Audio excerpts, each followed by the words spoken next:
Welcome to the Lights, Camera, Rant Podcast. Your source for the latest on movies, TV shows, and video games. Get ready for ranting, raving, and reviewing. Here is your host, Lee.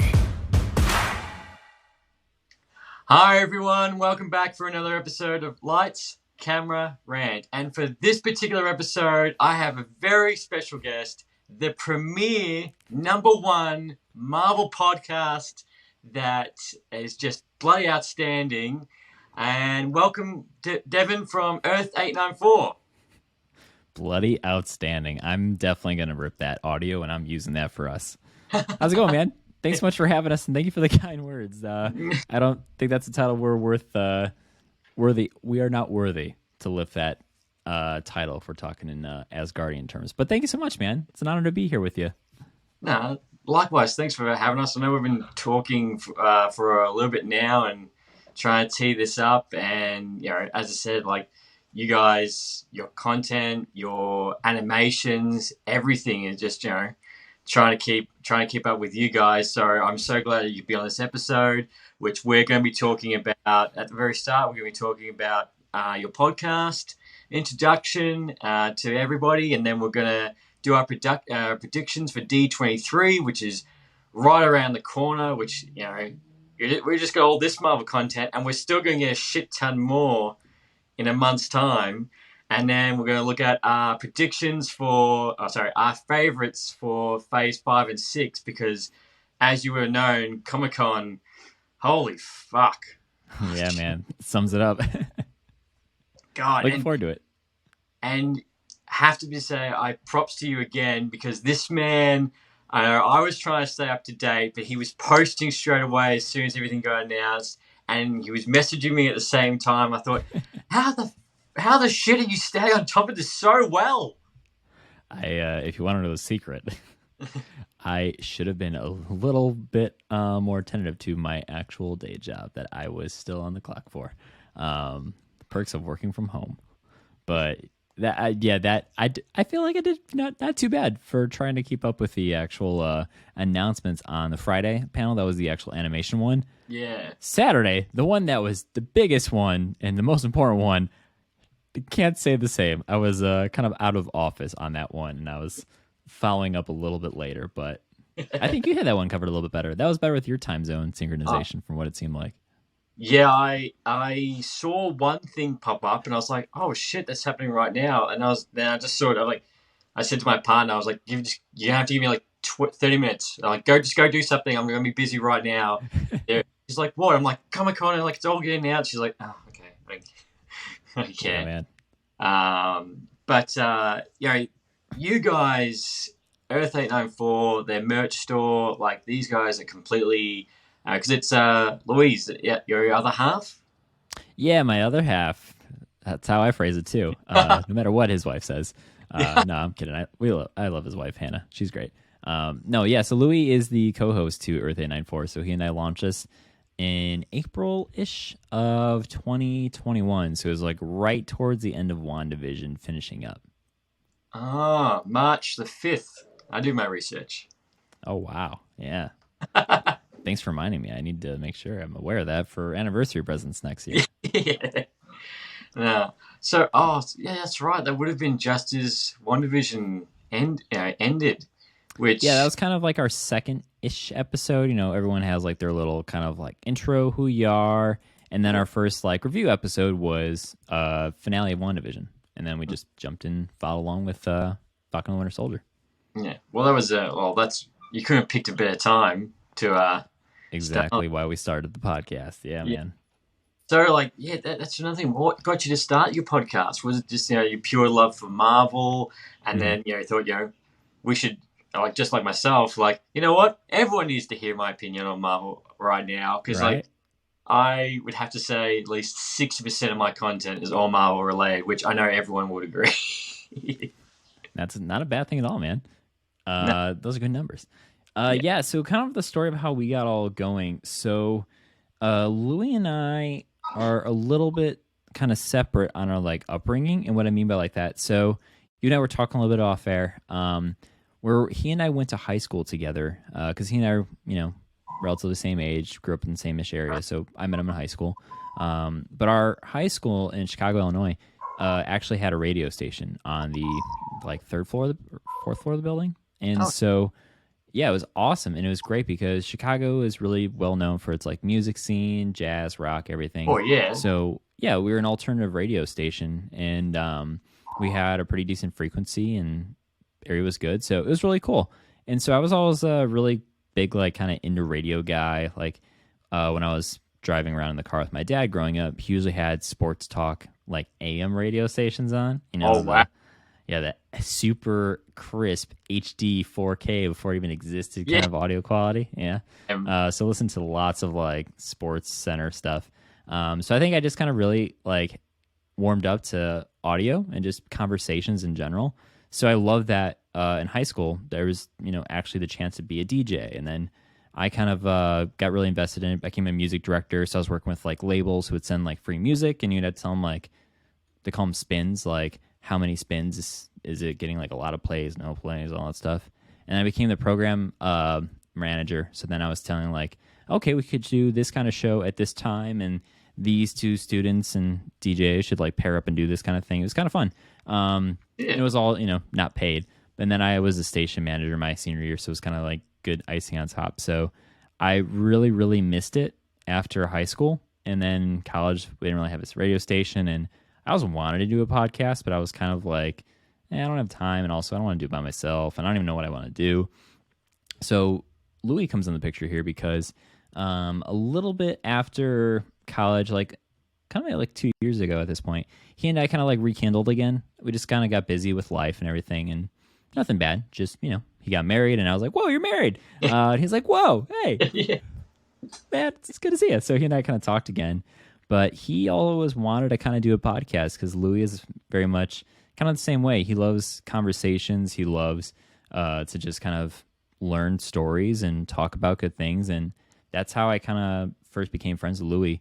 He and I just had a English class together, and we both found out we were both kind of straight edge kids. So we didn't actually smoke, drink, do anything like that at the time. And, wow, I haven't at a straight edge. The first time I ever heard that saying, which is wrestling with CM Punk. And that's exactly where Louis found it. Oh, really? Yeah. He found out about straight edge because of that. I found out about straight edge because I'm a musician and everything. So I was the metalcore, hardcore specifically scene. Yeah, exactly. So I was like, oh, okay. So it's kind of interesting. I was like, oh, there's a wrestler who's straight edge? What? Yeah. But the whole thing is that's how Louis and I became friends, because he thought oh, I thought you were some weird emo stoner kid, because I used to have the kind of stuff. I'll take photos later. Yeah, I used to use straightener and everything. Yeah. But he would have some of some of my best nights in high school were the summers staying out until 4 a.m. with some of Louis and his friends, just literally just kindling around a dying bonfire in his backyard and just talking about literally everything. So Kingdom Hearts to movies to just weird ghost stories to this isn't a penthouse. Yeah. Frustrating game. I know. We love abuse, right? So that's how Louis and I think kind of both have this kind of fondness for just discussion and podcasting. But long answer short, he told me when we were just kind of talking that he always wanted to start a podcast, and he had this idea. And so he has this show called the Losers Podcast, where it's called Losers, a friendship podcast. And I love the name. So essentially he just has a lot of his friends, same people from, growing up around those campfires and other people. He just invites them on, and they just have a conversation and just kind of learn about growing up and just life. And then he usually asks so who's your best friend and why, and just stuff like that. And so I kind of helped tell him what's up? I gotta check that out.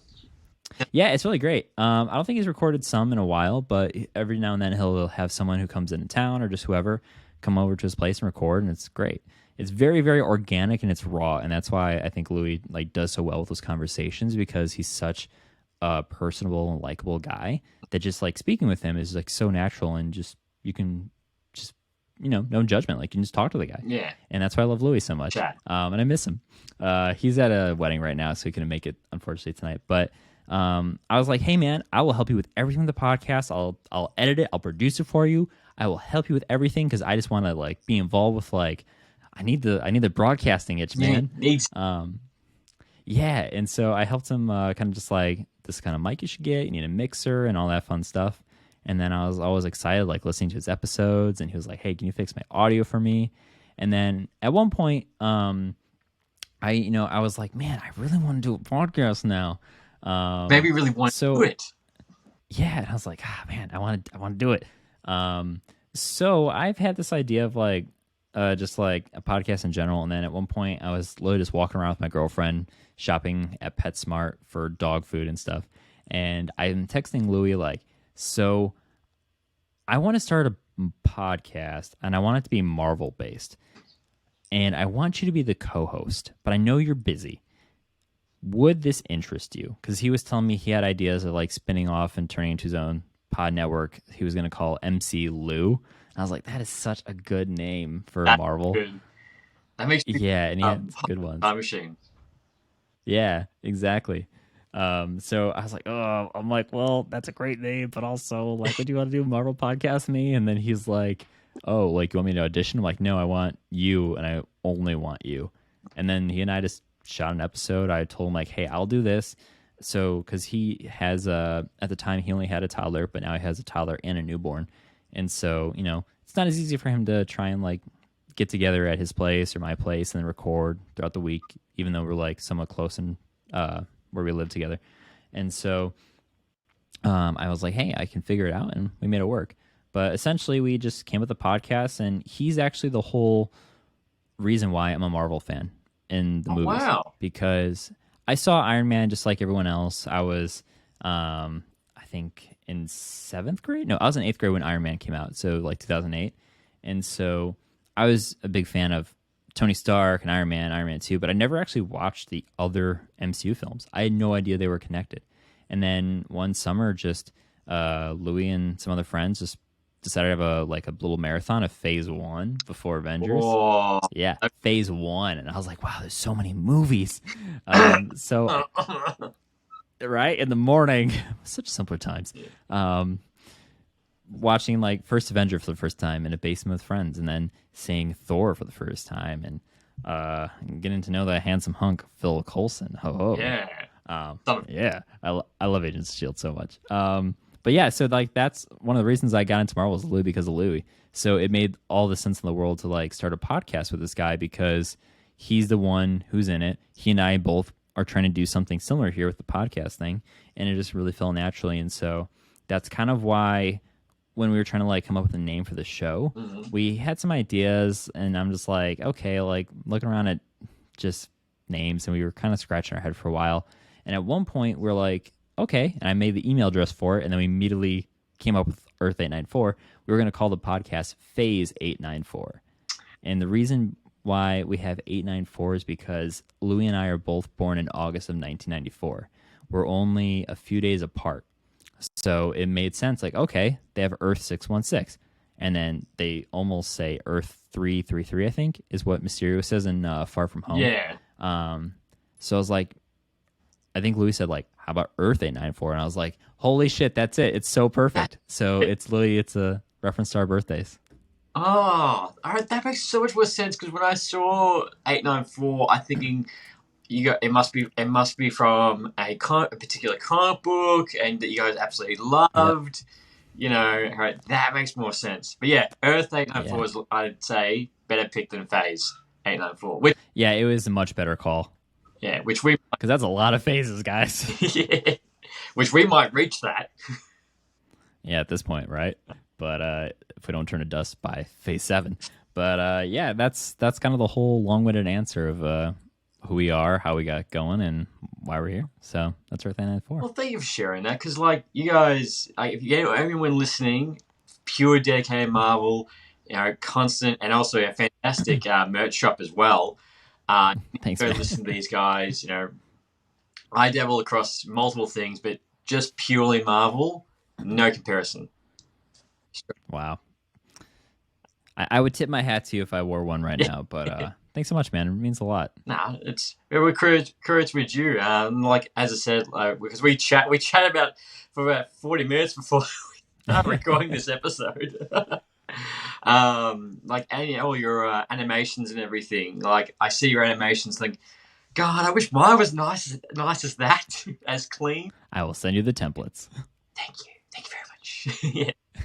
Yeah. Thanks, Adobe. But and as I said, we're starting from WandaVision to go across. Like that was perfect timing, especially with the Disney Plus shows starting right, like straight off the bat, which they couldn't have started off with a better show than WandaVision, which I'm really glad they started. Oh, that. For sure. Was Captain Falcon was meant to be the first one, wasn't it? Originally. Yeah, they wanted it to launch that first as the first show, surprisingly. But yeah, then they had to do everything. And I think a lot of it has to do because that show, you can kind of see some hints of it, but a lot of it had to do with a bioweapon and like a virus. And they were like, yeah, let's not do that right now if we want to have any people like us after this.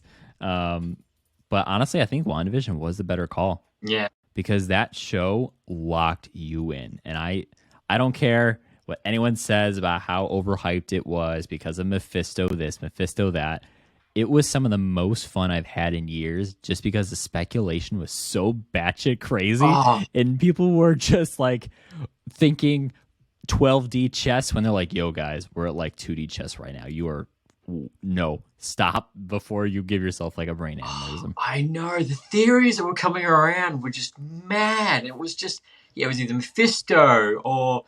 it's an alternate dimension. It's all this and They're like, what if she says at the end of this show, she's gonna say no, more mutants, and they thought the mutants were gonna come in WandaVision right away. Can you imagine if that happened? I know. And I lost my utter shit when Quicksilver rocked up. Yeah, Ralph. Boy, yeah. And my partner was like, "Why are you freaking out?" I'm like, "You don't know what this means." Like you have no idea how big this actually is. This is massive. And I've got like an hour to explain to you fully why this is so big. Yeah. And why we've not seen him since. Well, maybe I hear a little rumbling. He could come back in something soon. So I'm going to say that for one of my predictions later. All right. And hopefully, WandaVision. Then we got Captain Loki. Last year was such a solid year full of Disney Plus shows, and now for this year, I feel again Moon Knight was a really good one to start the year off. Because that was, again, that also had a lot of speculation to it. Because the first 3 episodes of that, you were like, what? Same thing. What the fuck is going on? Yeah, what's actually going on? Yeah. It kept you entranced a bit with all that. Plus, TikTok made that show. Honestly, I think the song is more popular than the actual show at this point. The Every Day I Wake Up. Yeah, right. That's I love. If I can ask real quick, what was your favorite show from last year that was on Disney Plus? My picks, which I have a mate who fights me every time about it. That's a good list then. Yeah. Number 1 was WandaVision. I think that was nice. So for that high regard. Second was Loki. Mm-hmm. And third, I think I put third for Hawkeye. I think you and I are, dead on. I kind of go sometimes toss up between 2 and 3 as Hawkeye or Loki and Hawkeye, depending on my mood. But Hawkeye was surprisingly much better than I thought it was going to be. Like, I really, really loved Hawkeye. 100%. I remember when it got announced, and my first reaction was, who the fuck wants to watch the Disney Plus show of Hawkeye? Right. And now I'm like, nah, that was fucking good. That was so good. With exactly Kingpin, Kate Bishop, the whole, and showing, my thing was the fact that I loved most about that show is that it actually showed the one person in the Avengers who is human, that all these battles have finally started to take toll. Yes, exactly. He's losing his hearing. He's kind of getting more battle worn, and the one thing that was really touching to me was the plaque. When he saw the plaque, and it's oh yeah. Here, what was the memoriam plaque, right? Of on this day at this site, Yeah. Oh man, I just got chills thinking about that. I forgot about that. That was so damn good because literally you have the one person standing there who's one of the only survivors kind of left, just standing by himself. Everyone's just walking Yeah. past him. And he But if that was Rogers, if that was Stark, hell, maybe even Natasha, just standing there, how many people would turn their head and actually look at him? It's just like there's a lot, like there's not only is he literally like trying to deafen out all the noise, but like there's so much that is just different. I mean, it's that show was surprisingly so well done. It's fantastic inside of just like, yeah, he's worn down. This guy's ready to retire. He just wants to be home with his family. And I was like, please do not kill his wife. Please do not kill him. Let the guy have Christmas, man. I know. Just let him have Christmas. But he tried. This would be his second time at trying to retire. He was meant to retire after Avengers 2. Remember? Exactly. Yeah. And Ultron, he's like told Fury. And I actually had this revelation recently, which I never thought about until someone I think it was on Reddit or someone pointed it out. At the end of Civil War, when they're in the raft and everything, and Tony walks in, and everyone's like, "Oh, you're an asshole. What else is new?" Clint does like a really like bad joke, or like not a joke, even like a really bad comment towards Tony. I forget what he says, but I never thought about like people were like he's such a dick in this moment. And I was like, yeah, why wouldn't you be? But then they're like, no, the reason why he's so pissed in Ultron, Hawkeye mentions that he asked Fury to keep this off the books, that he doesn't have a family and that they're not living there. So there's no Shield record of that. So it was always secret and safe, especially now that we know that his wife was Black Canary or Agent 20. I always forget. Isn't it? Yeah, I always forget because there's the Black Canary and then there's the Canary or whatever from DC and Marvel. There's always that. Same character, really. Exactly. Yeah, but I was like, oh wow. But the reason why he's so pissed at Tony because Tony mentioned basically he told Ross that Hawkeye is a family.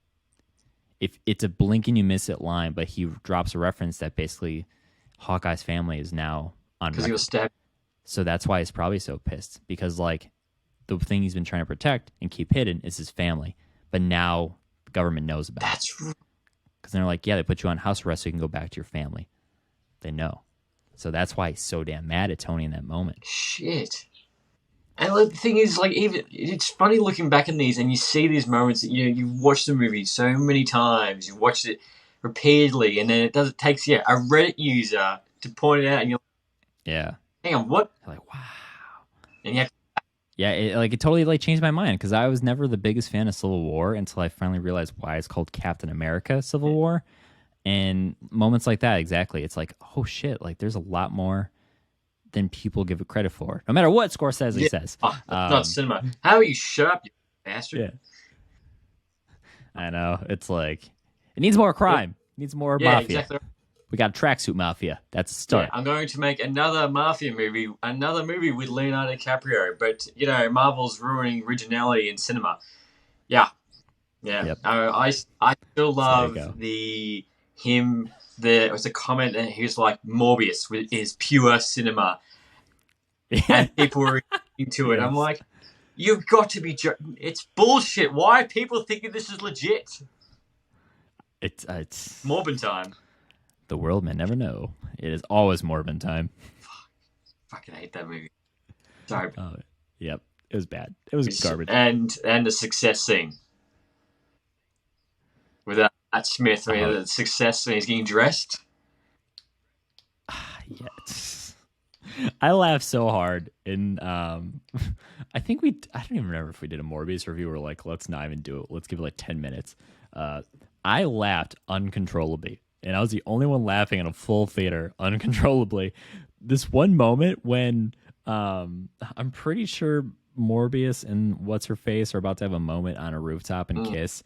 But off to the distance, you just see Matt Smith's character just looking, and he has this like stupid just expression on his face that almost looks like he's kind of turned on. And I just started laughing so hard, and I was like, okay, clearly I'm the only one who sees this as comedic. But I know Louis looked over and he was like, what the fuck is so funny? Why are you laughing so hard? Yeah, and Louis said, like, I can tell Devin does not like a movie if he gets up to go to the bathroom, and then I just started laughing so hard because I'm like, actually, yeah, out of all the movies I've seen with Louis, that's the only time I've ever gotten up to go to the bathroom. You didn't miss much at all. And when I got to the end of it, I'm like, this really should have just been released 2 years ago when it got filmed, because this is just bad. And Jared Leto's second crack at a comic book character, and it falls flat. And to his credit, I don't think it was fully his fault. I think, again, Sony just butchered it, which they always butcher everything. You know, let's go make a Morbius movie without Spider-Man. Let's go make a wrestler movie without Spider-Man. Let's make Madam Web without Spider-Man. Or make Kraven a hunter. Fucking, what was it? What did it tell me? An animal lover. Yeah, an animal lover vegan. Let's make this hunter. Yeah, yep. I just saw. I don't really care to even learn his name, but like the head of Sony film division, he was on the carpet or somewhere this past week, and they had a quote from him, and he said basically like, he's an old guy. Just get him out of there. He said that Bad Bunny is going to be huge, just like as if this guy's going to be like mind-blowingly good of this character that no one gives a shit about. He's going to blow your mind because there's no expectations really. But he's like, and also Aston, I forget the actor's name, or Austin Taylor Johnson. Quicksilver. Aaron Taylor Johnson. There we go. Thank you. He was like, Aaron Taylor Johnson, he's going to do great. It's almost like, did you forget what movie he's in? Yeah. Like, why are you running this, man? It just, after Morbius, it just triple like reassuring that Sony has no idea what the hell they're doing to actually tell a good Spider-Man story. But they keep thinking that, oh, we are doing amazing. We're making so much money, because No Way Home made them the most money ever out of all their like film properties. And then Into the Spider-Verse was such a smash hit and got them a goddamn Oscar that they're like, oh, we know what we're doing. That's us, guys. That's us. It's like, no, stop. No. You got to look at who are actually planning it. It's not you guys. No. All I feel sorry for, who's gonna tell him? I feel sorry for Kevin Feige, because you look over the fence and be like, you're wrecking my toys. You're wrecking everything. Please don't touch anything. Can I just take my rights back? Or get Disney to buy you too, like Fox. Honestly, I hope one day someone does like a case study or writes a little bit of a book on just the tactics and strategies used by Marvel and especially Feige to really get Spider-Man into the MCU. Because if you break it down, he did some really good dirty moves to get Spider-Man in a great way, and it paved out. But and to get it's out there on Reddit. You can find his notes and suggestions on Amazing Spider-Man 2, and it's kind of mind-blowing like how much the movie could have been better if they listened to his notes. It's like a 6-page doc of just literally line by line. Yeah, it's pretty cool. It's worth checking out. I remember back in the ages ago reading the fact that there was an idea that Oscorp was going to be in Avengers because Andrew Garfield was going to be Spider-Man, but they went against it because obviously with everything going on. And I think looking back now, I'm like, well, you're lucky you didn't do that with everything that happened. Yeah. And and was it 2 years ago when Sony wanted to end the deal with Spider-Man? Remember that month? Oh my God. Literally right after Far From Home, they're like, hey, guess what? We can do this. You're fine. Kick him out. It's like, what the fuck are you doing? I know. No. Even Kevin Feige was like, oh no. Even Tom Holland was like, he texted Kevin Feige straight away going, I don't want to leave. I don't want to do it. And he had that drunken call with Bob Iger when Bob Iger's like, don't worry, son. We're going to keep good care of you. You're fine. He's like, no, I don't want to go, Mr. Iger. I don't feel so good. Essentially. Yes. Yeah. And look what we got in return. Nearly the single best Spider-Man movie of all time. Hands down. I mean, really, like, I love it to death. I actually haven't watched it at home since I have it on DVD. I just bought it, because I gotta. But I actually haven't watched it, and part of me is because Louis made a really good point that so his wife was at home, so she didn't go with us to see opening night No Way Home. And when she finally watched it at home, he felt like it just wasn't hitting as hard because you lose out on all of the fans in the crowd. Like that movie is so memorable because of the experience. I mean, we had people literally in our row as soon as you finally feel the portal start to open, just got to chill from it. Like, okay, I just want to see Spider-Man. And then you see those wide lenses. You're like, finally, like, we knew it was coming. We knew the rumors. It's literally here. Some guy in our theater just starts yelling, do it, run, do it. Like, come on. People were standing up, and then finally he jumps through, and people lost their fucking mind, myself included. And just, it like, that is so once in a lifetime. You're not going to get that again. So when you watch it at home and you don't have any of that, you can tell that, they shoot it in a way that there's a little bit of a pause where it's like, let it breathe. Everyone get your cheers out, get your applause, and then he speaks. So if you don't have that, it's kind of like, ooh. And that's exactly why I really, really want to start a campaign.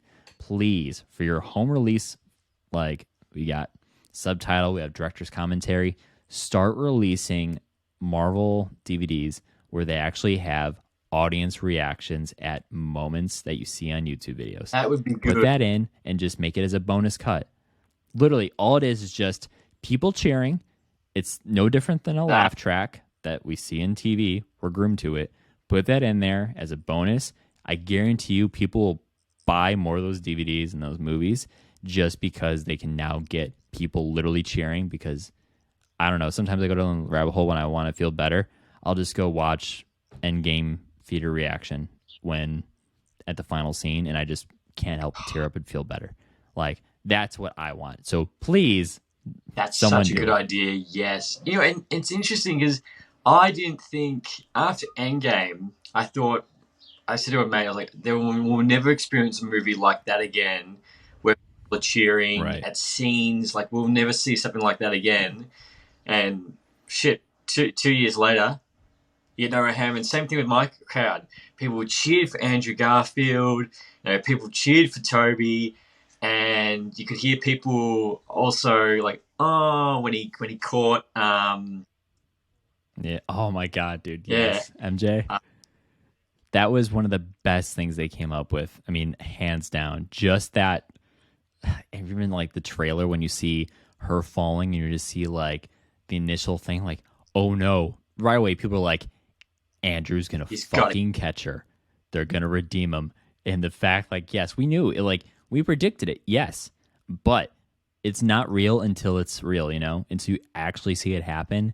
And the way they did it, and I mean, goddamn, Andrew Garfield acted so fucking well in that movie that just made it like, God, there's a reason why he was amazing. Exactly right. And I love how he was like giving himself a little bit of shit. He's like, oh, I'm not as good as the rest of you guys. Like, no, you're amazing. Yeah.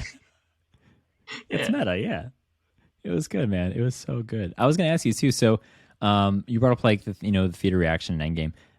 What was like your first movie that you remember that people were actually like really loud and cheering and like reacting and not just like little giggles and sometimes your applause? Like, what was like the movie that was like, oh shit, like this is an experience, not so much just a movie? God, I can't. I think I probably for Infinity War, because I don't think I've ever heard a movie where when it ended, it was pure dead silence. There wasn't anyone getting, no one got up straight away. There was no mumble. There was no nothing. I just remember you could drop a pin, when Thanos sits down and everything, and the movie just ends. Like, I think that's the first. You're like, that's like it. There was no one going, oh yeah, it was pretty good, or let's get up and go. It was just dead. Yeah. That was a wild moment, man. My first time seeing Infinity War, I originally bought, because I get super bad FOMO. So like, and also I'm very spoiled where I live at 5 minutes away from really nice, like good AMC theaters with Sorry. Dolby and IMAX theaters. So like, I'm always going to see Dolby, man. I'm sorry, $20 ticket. Yeah. AMC A-list, baby, saving money. So I remember I went to go. I had tickets to see Infinity War on like the Thursday night, but the next day, my girlfriend and I were supposed to be driving up to like a state away to a wedding, and we had to like leave pretty early. I was like, yeah, I'm not about to see like a 2.5 hour movie, like, and then go drive. And yeah, so I gave my nephew at the time, I gave him my ticket and I let him go. And I remember him like getting back and he was just like, you got to see that movie. You got to see it, man. Just go see it. I can't say anything. You have to see this movie. And I was just like, fuck. So I saw it like the following day, or I forget when I saw it, but I think I saw it over the weekend. So I went by myself and it was like a late night screening too. And I was up like where I could just find a middle of the nowhere seat. But I made a friend. I was talking to this guy who had already seen it yet, and he was so nice. Didn't give me any spoilers. I don't remember his name, but he actually he was like geeking out over projections, and I was like, "So what do you do for like a living?" And it turns out he actually works for Sony, and he's like a designer in projections and stuff. Yeah, so he literally is like designs like movie projectors, and so he was like telling me some facts and everything. I don't remember anything now because I was just so blown away. I was like, "Whoa." But it was really cool Cool story. That's great. That's great. Yeah, and it was kind of cool because like I like to just like shoot the shit like how we were before the episode, and it was just before the like previews even started, so it was kind of cool. He was like, "Oh yeah, it's already my second time watching it," and he's like, "I'm really excited to see." He's like, "I'm excited that this is your first time, so I'm kind of like curious to see how you like respond and stuff." So it was cool because he wasn't like looking at me right when there's like a big moment that's about to happen. So I'm like, oh shit, what's about to happen? And it was really cool. It was kind of like I just made a friend. And then, we went on our ways and, just cue the in a long time after you're driving off 1 mile at a time. One ride. Yep. Oh.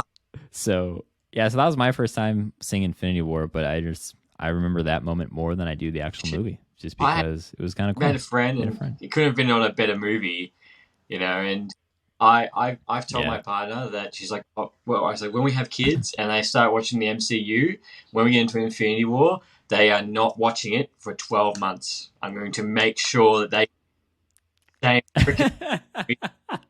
get the real experience. You've just watched all your favorite characters die, and you get told, wait 365 days to find out.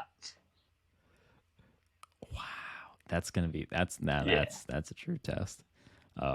Which we are not having to wait that long, which we'll get into, but we don't have to wait that long for Avengers 5 and 6. Yeah. It's pretty wild what they announced so far. I know.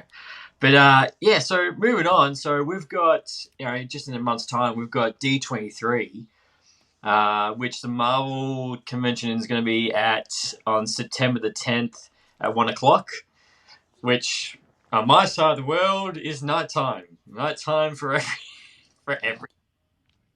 Is that bedtime or is that nighttime? Nighttime or bedtime. Or first thing in the morning, one of the two. But and right. With everything that we got from Comic-Con, like, what do you think we're going to see at D23? Do you think it's going to be as big, or do you think they're just going to release all the trailers from Comic-Con, or it's all going to be fresh content and we're not going to see the secret trailers that they didn't release? Yeah, I think the first thing is to kind of calm expectations down a little bit, because San Diego, their goal is come back after a couple of years, try and top what they did at that insane Phase 4 panel, but at the same time, you need to rule, which wasn't hard. You need to rule the weekend. You need to rule the channels, marketing, everything. So, like, San Diego Comic-Con is Marvel, but D23 is all Disney. So, strategically, Disney doesn't want their one studio out of the mega corporation studios that they own overshadowing all the rest. It happens, but, like, they really want families to be excited for, I don't know, Mary Poppins 3, to marry two Poppins. I don't know. versus like Marvel. Yeah, if they go balls to the wall again, I mean, then no one really cares about everything else announced. So I think it's going to be smaller, which is also why they did so much at San Diego. But I think they're going to do a lot of follow up. So we saw there was a lot of stuff not announced when they showed the timelines for Phase 6. So I'm pretty sure we'll see at least a few more titles. I don't think we'll get the entire slate just like we did Phase 5. If we do, I'll be pretty blown away. But I think you're going to get at least maybe 3 more title announcements just to show, because things change. I mean, we saw it with like Captain America Serpent Society. We saw it with Inhumans. Remember that was on the roadmap? I remember Inhumans. That was been happened before Infinity War, wasn't it, originally? I think it was taking place between Infinity War Part 1 or it was right after it. That's when it was, Infinity War Part 1. We were looking at it the other night. It was weird.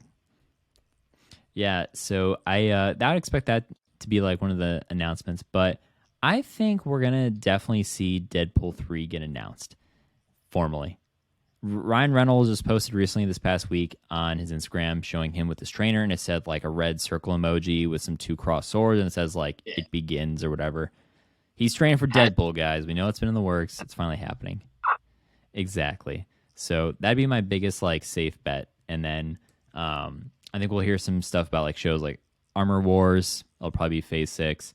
Fantastic Four. Kind of curious. What do you think? Where do you stand on?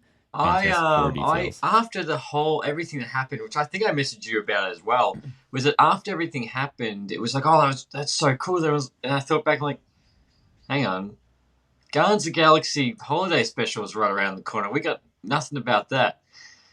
Nothing about Armor Wars. We got nothing. Sorry. Werewolf by Night. Werewolf by Night that comes out in October this year. Exactly right. And obviously nothing about Moon Knight Season 2, which could be a little more, but like nothing. All these titles that we know are currently in development, we didn't get anything else. Like, I'm not disappointed, but I'm hoping we should get. I think we'll get a release date for Armor Wars. I think we'll get a trailer for Guardians of the Galaxy Holiday Special. Hopefully something about Deadpool 3. I predict a director for Fantastic Four. Yeah, I think no. Gotcha. I think no plot details, no nothing. It would just be the director, because originally it was going to be John Watts. He was going to direct it, which when they first announced it, I thought, like just coming off the back of No Way Home, you were perfect to doing this. So exactly. I can't remember. I think he's doing it. He's doing a DC. He's doing he's doing a Star Wrecking Wars Crew with Jude Law. Mm-hmm.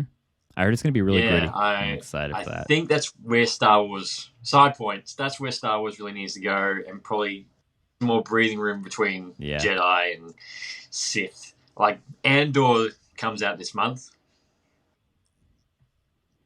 Yeah, I heard just recently, too, there's people who've already reviewed the first 4 episodes, and someone was saying that what they saw, a lot of fans probably won't like it because it's not fan service. It's real. It's gritty. It's slower, but it's giving these like kind of, lackluster characters that you saw in the movies and the OT actual like substance.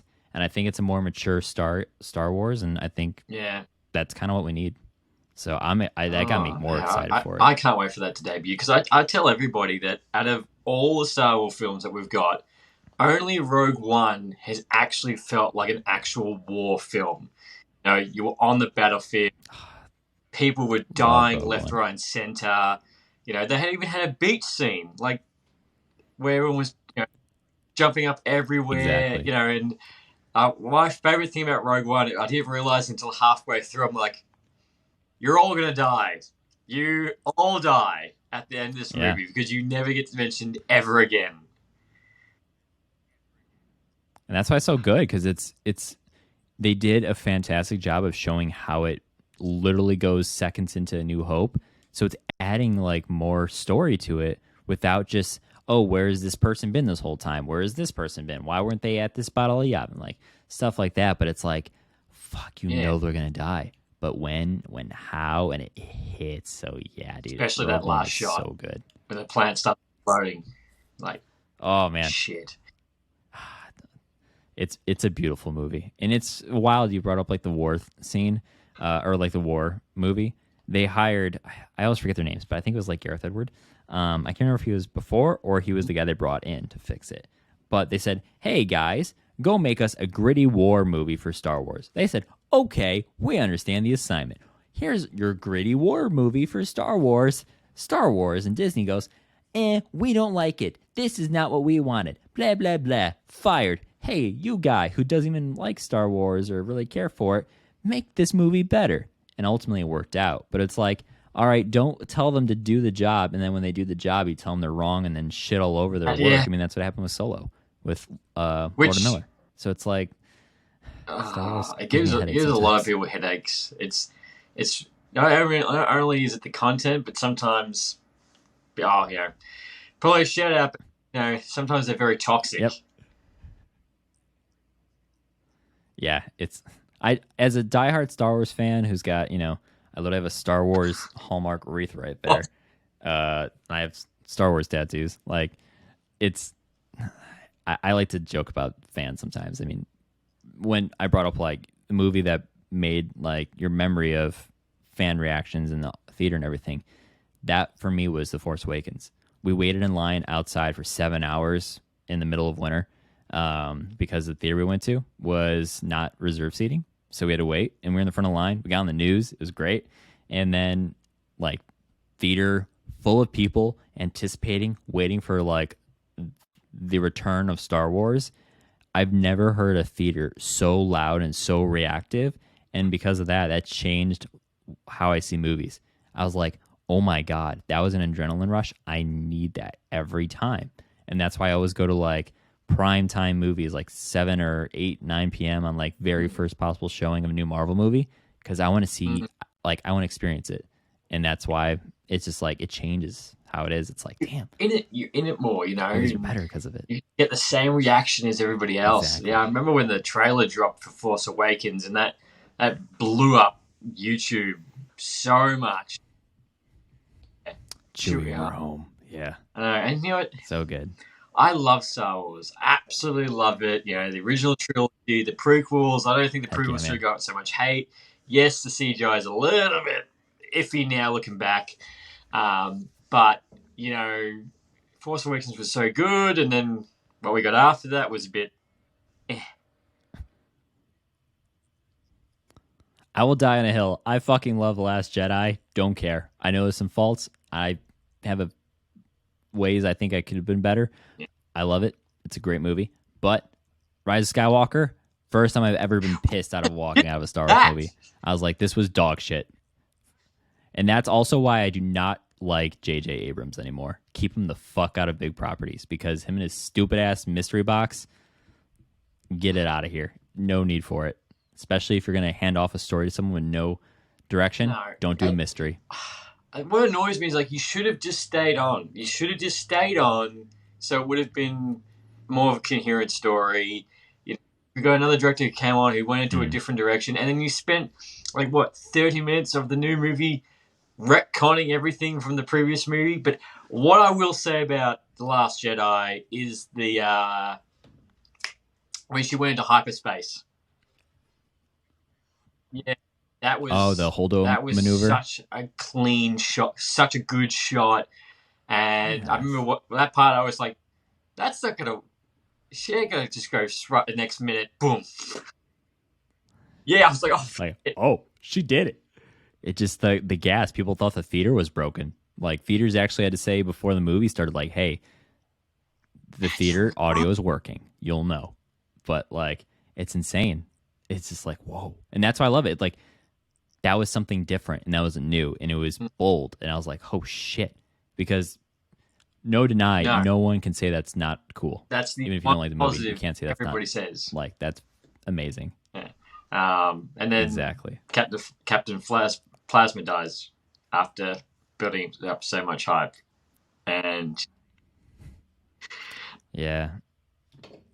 I don't know. I feel like if she survived a trash compactor and she's got the same armor of a new Boo like royal starship, I think she should be able to survive a little bit of heat, or it cooked her alive, which is very possible too. But I also thought they're just gonna bring her back, and I don't know. Also, you know, if you want her just back, like you every write other her Star back. Wars character. Yeah, the stuff doesn't happen unless you put it on a script. Darth So Maul. just put it on the script, dude. Yeah, watch the show. Maybe do some studying. No. I apologize for doing all these side tangents. Very often I could talk about Star Wars on something behind a mic. I could talk about Star Wars for ages, so I'm more than happy to. Fine. And I'm really looking forward to Star Wars Andor and looking forward to Mandalorian Season 3. That's the side Marvel thing. That's what I do hope that we get D23 is they release the trailer that was at Star Wars Celebration for. Yeah. I'm like, because you can find it, but it looks terrible. But I'm like, come on, we know you have a trailer, just give it. Right. Yeah, I did. It looks really good. Did you watch the leaked trailer? Oh, dude, I know. There's some stuff I'm like so excited. And then after that, you get really getting Ahsoka, Hayden Christensen returning, and Jon Favreau let it drop that they're making Season 4 after that. Yeah, dude, it is a good time to like try and revitalize the wars a bit. You know, the wars. And also, if you haven't watched it, if you're really into behind the scenes stuff, because that's how I love to just learn how things tick. The Industrial Light and Magic documentary series that they put on Disney Plus recently is absolutely incredible. It's also just nerdy. Guys from the 70s talking about how crazy it was and all the stuff they did, but it's so inspiring because they literally created the backbone of visual effects for what it is today, and they explain it. It's literally magic, and it's insane how people just like they explain how they do the opening shot of the Star Destroyer in A New Hope, chasing after the Tantive 4, but it's shot like a certain way, and I'm not going to spoil it, but it's like the way they break it down. It's like, how could you have thought about that? And just it's so cool. Yeah, in the 70s too. Like literally, they're like, yeah, I needed to do this, so I just I invented it. It's insane. Like I was at a Star Wars celebration in 2019. Was in Chicago. Great time. It was so good, man. I loved it. I pretty much went by myself the whole time. I think I walked a total of like 45, 50 miles, just because the convention center is like the second largest in the world. But I was going into this Doug Chang panel where he was going to talk about the art and design of the Phantom Menace, which I'm a diehard Menace fan. I was waiting in line, and I was in like the VIP line through the app or whatever. And then there's this guy with like a little coat and everything who's just walking up, just casual looking dude. And he has like a little small family with him. And there's a lot of volunteers at the convention who are just fans, and they're helping like guide lines and seats and whatever. So he walks up in front of me, and he's about to walk right in, and the volunteer doesn't know. He's like, "Oh, I'm sorry, sir. This is for people who reserved and blah blah blah. Like, do you have the app?" And the guy's like, "Oh, I'm sorry." It's like, and then there's a guy who just walks up in a suit. He's like, "Hey, he's fine." And he's like, "Oh, are you sure?" He goes, "He's John Knoll. He helped create these movies. Like, no, he works for Lucasfilm. He's like, let him in." He's like, "Oh my God, I'm so sorry." And the guy was like, "Hey man, don't worry. It's like, it's okay. You don't know." But also I'm like, holy shit, that's a guy who literally created Photoshop because they needed to solve an issue on shooting the movie. They're like, yeah, we couldn't do this, so we made it. Photoshop literally is because of this guy, and he's right in front of me, and just like I was like following along behind too. I was like, oh my god. And it's like some people think like, who is this white dude you're following? Like he's like Jason Momoa or like Leonardo. Like, yeah, it's like, oh my god, I'm sitting right behind him. Oh my god, it's just so cool. So like, if you can ever go to a Star Wars celebration, highly recommend it because you never know who you're gonna run into. I wish I could have gone to San Diego Comic-Con as well. You know, I had another mate who was messaged me because he was inside the Hall H with the Marvel, and he was sending me photos and messaging me at the same time. I'm like, thank you for sending me all this, but I fucking hate you because I'm so jealous of you right now. Dude, that'd be insane. You've waited. That's a long. There was wait. a Oh my God. Comic-Con did a highlight reel of the giant line at the Hall H. Yeah, and I Yep. posted Like, it, line and ends here. we got started talking again because he messaged me. He's like, "I'm in that line. I was in that line. I'm waiting to go into Hall H," and that's. Oh, Did he say how long he waited for? it was like 10 hours or 9 hours or something. Like, he was there so early and telling me about the Guardians of the Galaxy trailer Yeah. that dropped, the Secret Wars trailer, and the Ant-Man trailer that dropped. And I'm like, waiting, like, they're going to release it, right? Right? Right? Yeah. You recorded it, right? Yeah, dude. Wow, that's pretty cool. I've never met anyone or known anyone who's actually been in the hall, so that is a true. I'm doing. I said to him, I was like, I wish I could, but I hope I'll see you there next year. Don't know if we're going to wait that long, but just to go to Comic-Con. And apparently he was saying that everyone cried after Guardians of the Galaxy trailer got dropped. Everyone cried after Black Panther trailer dropped. Which that would have been. Oh God, yeah. Yeah, that would have been very emotional after Black Panther trailer. And of course, Guardians of the Galaxy, because as James Gunn said, this is the last time we're going to see the team, which is rumored that Rocket's going to cark it. He's going to be the. He's going to. Neither do I. Don't do it to me, man. I thought it was going to be Drax because I think the original logo looked all grey and everything. And looking back on it, someone pointed out the fact that all the previous logos of Guardians of the Galaxy shows you whose dies. Because the last Guardians of the Galaxy logo was blue. And the one before that was a bit more like tree grey. The original one. Again, Reddit. People posting about this shit. So that's why I saw someone goes, this is the colour for the Guardians of the Galaxy 3 logo. And it was a picture of Rocket. I'm like, nah, come on.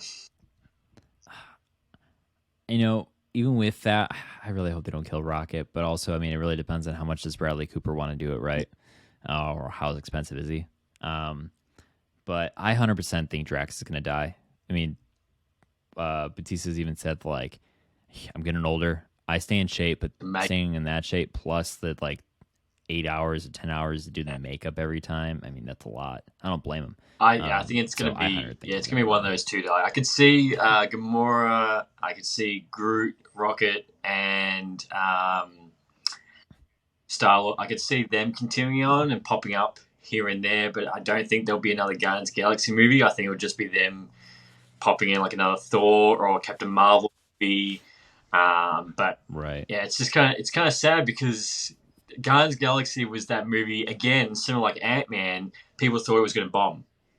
You know, you're going to have a movie with a talking tree, and you're going to have a movie with a talking raccoon, and have all these characters that aren't not Marvel's A, B, C, but like D-list characters. It's going to be Marvel's first bomb. Yeah.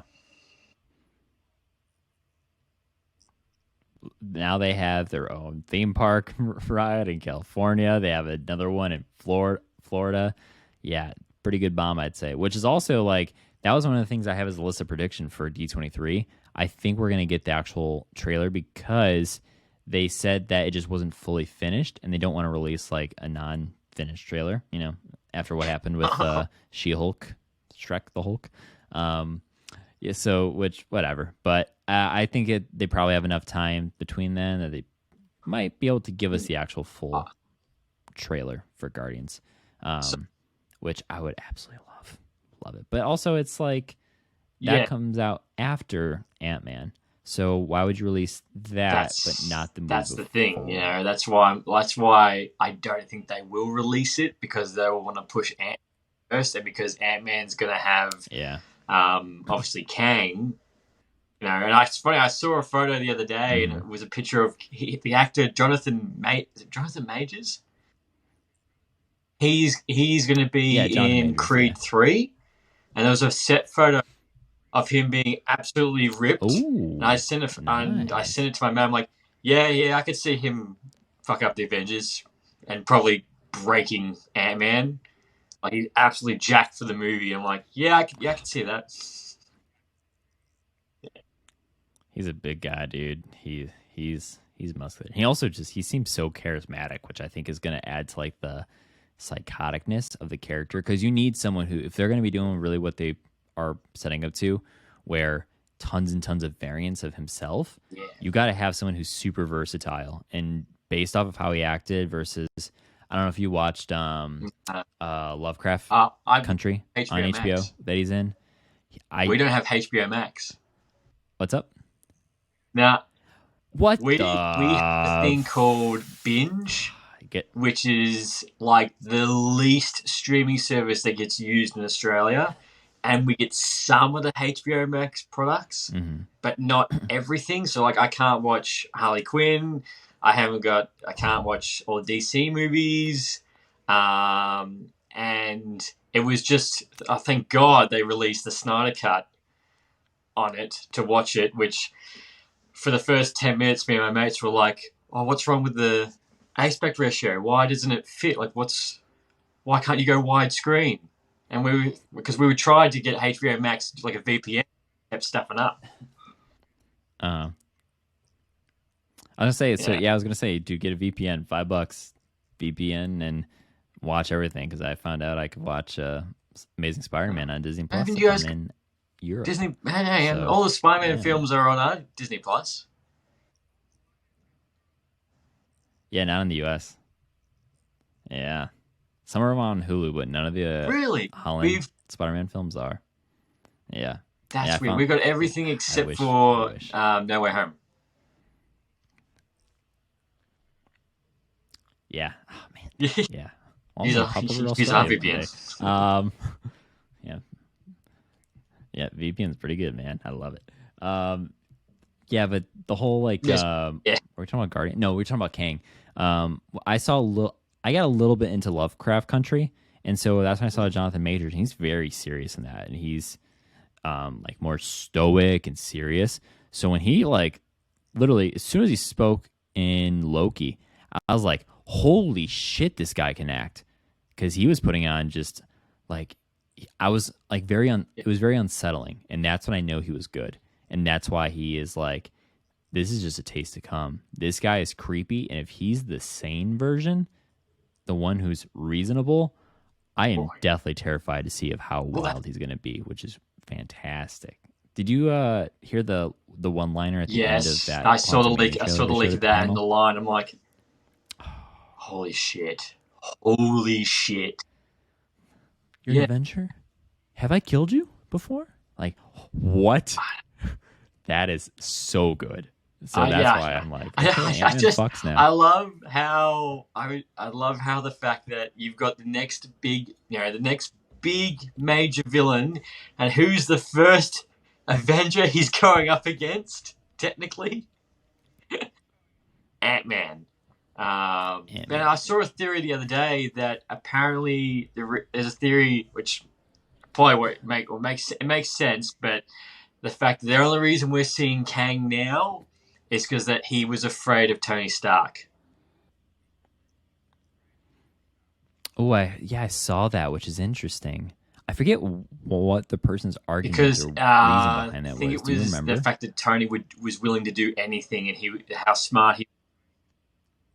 And the fact that Kang only waited until after he had died, which he altered the timeline for Tony to die. I thought, well, that would be such a fucking power move to be like, hey, I'm the new villain, and you know your fan favorite? It's because of me. You know, that's why it's a sacred timeline, because it's the one where he's safest, right? You know, it's interesting though, because I think Louie and I talked about this a while ago. I forget, it may have been after Loki, but we're like, so what we were feeling at the time was that everything that we were kind of getting, like, you know, these timekeepers in quotes, Kang does whatever he wants. He alters everything. Everything that you will do and have done is because of him, which is like, so what is free will? But if it's all scripted, then like, what is everything? Because then it's like, okay, if that's the case, then if they're really like, as in Marvel are really committing to that, then how does that mean? Like, how are we supposed to watch these movies, especially Endgame, and think that this is important? That Mjolnir goes to Steve Rogers, that Tony makes the ultimate sacrifice. It takes away from that a little bit because now we know it's just because some guy said, oh, he's going to do this because I said so, versus Tony finally grew up and he was the one saying, Oh, I'll be the one who lays on the grenade. And he does exactly what you're not the one. Steve said he'll never be Sacrifice able play. to do. Like, that's huge. You're not the one to make the sacrifice What's play, lay on the wire. Yes. Yeah, exactly. So it's like, wow. So it's kind of like, well, let's see what they have to say. So I think I have a little bit more reassurance after, especially Comic-Con and just how things are kind of pedaling out now, that they're not going to take away. That'd be stupid and foolish for them just to say, I'm the one pulling all the strings. And then it's like, okay, well then put the mustache away, stop twirling it, like, whatever. But, at the same time, like, no matter what, if you don't like something, just don't watch it. You still have the stuff you like, you still have the stuff you love, and I think that's honestly the hardest thing a lot of Star Wars fans forget about. Like, okay, you don't like the sequel trilogy? Guess what? You spent almost 40 years with these other 6 films, and 3 especially. Nothing's taking you away from still loving and enjoying it. Not to mention, like, a good point that you made is how you're saying the fact that it takes away. I think the biggest thing from the Loki, which I haven't overly thought of it because I don't want to, but biggest thing that takes away from in the Endgame, Infinity War, all of them, is that second episode where Loki opens the drawer and all the Infinity Stones are paperweights, and he's like, it's like just paperweights. I'm like, the whole phase 1, 2, and 3 is right there in a drawer.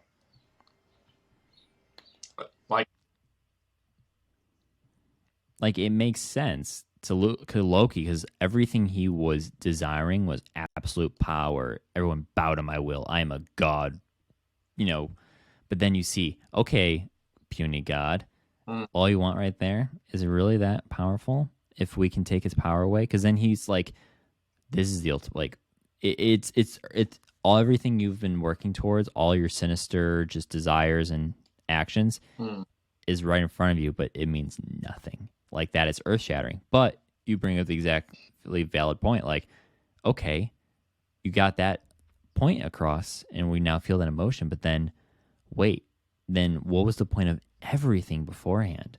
Yeah. What was the point of any of this if you could do that? And so I hope they explore a little bit more of really why, other than just what they said, like, oh, power works different here, that you can't use your powers. Like, why is that? Is that Kang, or is it because quantum? Like, I don't understand. So I'm just kind of curious how they kind of make more sense that it's like in like a quantum realm, like it's a dead zone. Like, these are nullified. Like, you can't use this outside. Right. You're just like a void, like a universe between universes. But if you go anywhere else with them, they work. Because obviously we saw the devastation that Thanos did, so that obviously all worked. So that's my thing as well, because there's a theory that Kang is stuck in a quantum realm that Ant-Man and the family go into, and that's how he meets him, that he's conquering that right now after Loki season happens at Loki, because now obviously all the Kangs are free now. Because of the timeline, which was going back to Loki, that's a beautiful shot when they're going around and you can see the sacred timeline start to pivot out. Like, that was such a beautiful shot going, oh, well, fuck. Like, this is what did it. Yeah, and Loki, I think it was on this is what kind of was annoying me, which I think is a little bit better now, where we're at with Mr. Feige and his details. He was saying on the red carpet of Multiverse of Madness, saying that, oh, yeah, a lot of this all happened. Spider-Man, like No Way Home, and Doctor Strange. A lot of these events are because of what happened in Loki. Well, how can you honestly know that based off of, even if you watch this? Like, what tells me when I'm in the theater No Way Home, like, damn it, Sylvie did this, and now that's why all this stuff is happening. you kind of don't know. But really, it's that scene. All those timelines branching and they're losing control. That's really how they explain it. Just they lost control, and now people are doing more reckless stuff, or who knows if Strange's spell would have worked a little bit differently if they didn't kill He Who Remains at that very moment and cause all the branches and possible incursions. And that's how your hint was for we're doing the second version of Secret Wars. Did you have... for another prediction I had for D23 was... no,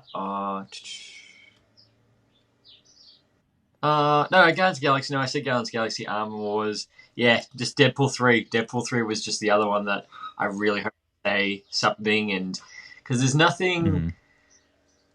Ant-Man 3 trailer, Deadpool, but there's nothing... I can't think of anything else that Guardians of the Galaxy Holiday Special that I believe that we could be really overexcited for they could tell us. Because isn't it... They also... The director for Kang Dynasty is the same guy for Shang-Chi now. Yeah. Yeah, Daniel Dustin Cretton. Yeah, he's going to be doing the Kang Dynasty, which I was surprised about. Because I think the last thing they said after Shang-Chi was that he was actually directing, or at least working on, a spin-off Disney Plus show, which was supposed to be... was it Wonder Man or was it 10 Rings? Oh, it could have been. Maybe we thought it was 10 Rings and they said it was Wonder Man. It's probably... Yeah, he was apparently meant to be doing that, which... I was saying to I was saying to a mate the other day that the 10 rings you can see in Miss Marvel. So is the fact that the bracelet, the rings, is that all from the Kree? That's my theory, man. I'm sticking to it. I 100% think it's all Kree tech, which is tying into Secret Invasion, which is eventually we will get Inhumans. They need to do mutants first, but then they're going to realize, oh no, you're not a mutant. You're a weird mutant, but you're an Inhuman. And I think that's how they're going to do it. I think we're going to finally get the Kree. I think so too. Because did you see the fact that they changed the description of Secret Invasion? That they're calling it a major now? Oh, yeah. Yeah, exactly. And I was like, ooh, man, I'm so excited for Secret Invasion so much that it's like top of my just anticipated list. I was hoping it was going to come out this year, but I thought it was. Man, and all the reshoots and stuff and whatever. But if it's good, I hope it's good. Because honestly, that's something that could have been a movie. That could have been a huge movie moment just because of how pivotal it was in the comics. Like, you're like, oh shit, this character you loved? Guess what? Skrull. So that's why I want to see how they're going to do this in a show. But I guess maybe it is better to do it in a show because you could tell a longer story and more reveals. And I heard it's going to be more kind of spy espionage like. And that's yes, Black Widow bring me more kind of style. Which, soldier. If it's not a movie with a Disney Plus show, it kind of works more in the background with everything major going on. So as you say, you can watch it, they can do more, and obviously you got Samuel L. Jackson back, you've got Kobe, I can't remember her last name, she's back. She's back, and the guy that plays the Skrull from Miss Marvel, Ben Mendelsohn. Ben Mendelsohn. Which I love the fact that he kept his Australian accent when he was a Skrull. And every time when he got transformed, he had the American accent. I thought that was perfect. Right, from Talos to that. Yeah, that's good. I didn't realize he was from Australia. I don't know. I thought he was just Australian. The only other thing I can remember him in being in is Ready Player One and The Dark Knight Rises. Yeah, and then he's, Director Krennic from Rogue One. Yeah. He plays... Part of the reason why they're all villains. They're all villains in all those movies. But I do like how they did the twist with the Skrull in Miss Marvel. Actually, what's your opinion on Miss Marvel? Mm-hmm. Sorry, not the TV show, but the movie. After seeing Miss Marvel... Yeah, so Captain Marvel... the Marvels. Oh, Captain Marvel? Is that piqued your more interest after watching WandaVision and Miss Marvel? Right. Yeah, I'm interested because I was actually really I became really fond of Monica Rambeau and how she kind of came into like the story in WandaVision. It got me excited for her because it was a new character. The actress is fantastic. And then it got me actually a little bit more excited for Miss Marvel. Miss Marvel at the end of it, I mean, I gotta say it's one of my least favorite out of what we've had just become a show, which no fault of its own. I mean, it's still fantastic. I think it started really, really strong, especially with that Avengers Con and the kind of like DODC right away as a post-credit scene in the first episode. Like, oh shit, okay, like we're going. But the issue was, and I'm glad they're expanding their episodes, like She-Hulk, 9 episodes, not 6, because it literally felt like, okay, we're doing an arc in 2 episodes, arc in 2 episodes, arc in 2 episodes. And like episode 5, Yeah, I know. felt like I that thought was the that end of too. the I was show. like, It's like, oh this no, is we have one wrapping up more. very nicely before the final. Yeah. And people have criticized that they haven't really been able to really stick the landing on the final episode of these shows so far. Which, teach its own. It's kind of fair. So that's why it's like, spread it out a little bit more. It's okay if you want to go a little bit shorter episode or make it longer even, but don't have to constrain yourself to something on the same formula all the time. I mean, that's what Loki did so well on a Wednesday that's why everything's on a Wednesday, except for She-Hulk, which on a fucking Thursday now, which I just that got can't pushed stand as a back content creator. a day. And are you looking forward to She-Hulk? I don't know. I'm excited. I think it's gonna be cool. I'm not a big Hulk fan in general, but I just think this is gonna be fun because it's something new and it's supposed to be a little bit more mature on the side of like, yo, she's trying to date. She's trying to, hook up with some people, and there's a guy who just wants to be held by a 7-8 foot, that strong scene green with woman. Futurama. I'm like, death by Snoo Snoo. I don't know. First thing you're gonna die. Yeah, dude, I could see the memes already. Yeah, and exactly. It's a good death.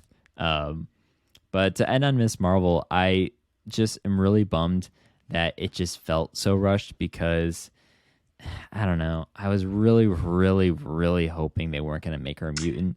I'm excited that they finally said the damn thing, but also it makes me nervous because have you seen like how they're saying due to that Fox acquisition, there's this kind of weird thing. Yeah. And that's why it's kind of weird. Like, okay, you guys finally announced all these movies and stuff. So basically now we have to wait 3 years to actually see some of these movies, and we're excited because now we know where it's heading. But a lot of that stuff, it'd be fantastic if you have mutants in it.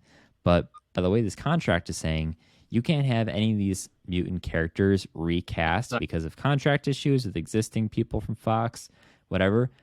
Basically, they can't have mutants until Phase 7. If that's true, that's insane. And I have to imagine all the lawyers that they have on their side had to figure out some way to get him in, pull another Spider-Man hat trick or something kind of deal, because you need them. And like, if we literally can't see mutants on the big screen until 2026 or at that point, why now?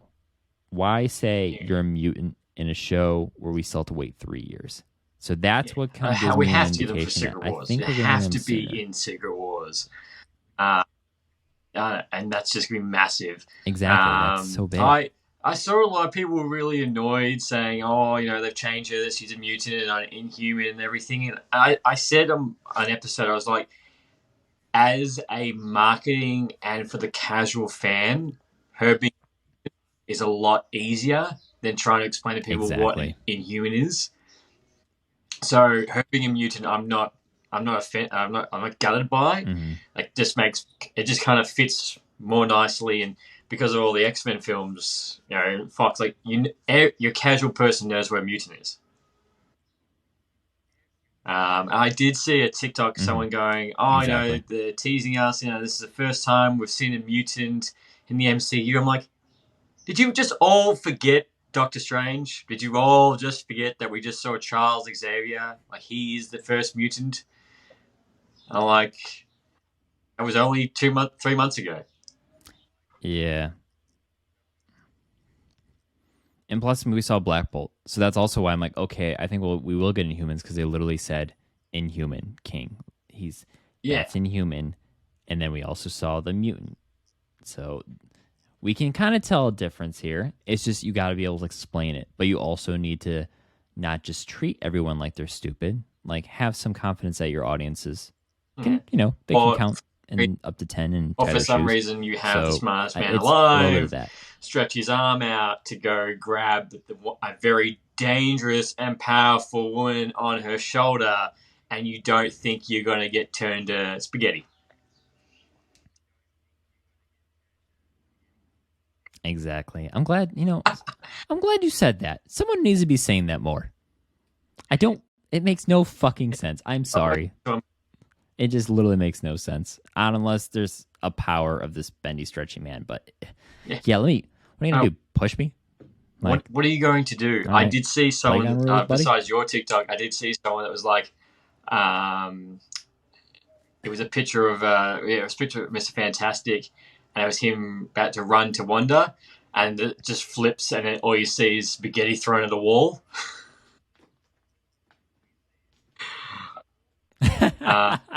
That's awesome. So accurate. But I'm glad we got Mr. Fantastic. But that's the thing, we had Human King, and then you had Mr. Fantastic, and you had a mutant. So like everyone knows, Doctor Strange has introduced all those characters now. So when we do see their versions in the MCU, everyone does know. And I have no doubt that we're going to see more mutants move forward, and as more characters pop up. I still love that they're milking the X-Men 97 theme. Like, just to remind you that that's X-Men. Yeah. But with She-Hulk, Daredevil returns, which I think it was your profile. You've actually started watching it again. I'm actually watching it for the first time this week. Yeah, so it took me so long of Louis just telling me when we would talk, like, watch Daredevil, for crying out loud, man. Watch the damn show. It's fantastic. So my girlfriend and I, decided to finally just turn it on. And then, surprisingly enough, my girlfriend got super hooked into Daredevil. She loved it. And this is the girl who I am before, like, I feel so bad. I made her watch a 20-minute YouTube video crash course of everything you need to know before Infinity War. Yeah. And that's how we caught her up to Marvel. So she only had seen parts of Guardians, I think, Volume 1. You did the nicer way. I made my partner watch that. So all the movies, except for... We were trying to, but we were like, okay, I really want to watch Infinity War. Sit down and watch this now. But yeah, so you got really into Daredevil, and we got super into it. So we haven't started season 3 yet. But yeah, I see the hype, and I see why. Well, I'm Charlie just watched the first 3 episodes now, and I'm really enjoying it. And I don't know why, but I kind of forgot that it's kind of in the MCU, kind of not like Jessica Jones. Mm-hmm. It's like the first few episodes that they mentioned about Thor and Iron Man and everything they've been. So I thought, well, of course this is gonna seamlessly to the MCU without having to do a massive reboot of who everybody is and everything. Which, as to your comment earlier, Marvel's breaking the 6 to 9 episode rule. We're getting 18 episodes of Daredevils. That's 18 weeks. We get Daredevil episodes on Disney Plus. Daredevil, but how much he's gonna be in stuff? He's in No Way Home. That was a surprise. Finally announced. He's got 18 episodes. Mm-hmm. We know he's gonna be in She-Hulk. We know he's gonna be in Echo. They are really, really investing into this character. I think a lot of it has to do with putting him on the ground level and reestablishing lower level, lower stakes just ground, gritty New York people. They even sent a report recently that Spider-Man 4 is going to be a ground level like hero again. Nothing all this crazy cosmic stuff. He's going to be back to where he belongs and just be in the streets. Yeah, so it makes sense. You have him, you have Daredevil, then you bring in everyone else, kind of slow drip them from the Netflix series. Like, please bring me Luke Cage. Luke Cage was so damn good. He's meant to make an appearance, and so is I'd love to see him the chick in the MCU. that Jessica Jones. There's a rumor that she's going to appear in as well, because now they're all on Disney Plus for everyone to watch. It was funny. I thought anyone who's on Disney Plus goes to watch Jessica Jones. I was like, oh, she just gets rammed for the very first 2 to 3 episodes from Luke Cage before. I was like, that's going to make a lot of sense. Yep. Heck yeah, man. It's funny because there was like a time back when they were just like launched the Netflix Marvel shows, and there's a quote from Kevin Feige just going like, "It's all connected." Same thing with like first season of Agents of S.H.I.E.L.D., which I love so much. I don't care what anyone says about that first season; it's fantastic. But then after that, like I never finished Agents of S.H.I.E.L.D. I dropped off. But I from all the episodes I did watch, Agent Coulson, whatever his name is, did such a fantastic job. For a character that was made for the movie, like he wasn't even in the comics. But that you get hired, I need you to just play this. Now he's in some of the agent comics. Called this for one movie, and just for this. That's all we've all got planned for you. Next minute. Mm-hmm. Oh, man. When did you drop off of watching Agents of S.H.I.E.L.D.? Did you finish the first season, or do you watch the first season? Because it ties into Winter Soldier so well. If all you watch is the first season, you'll have a good time. First half of first season,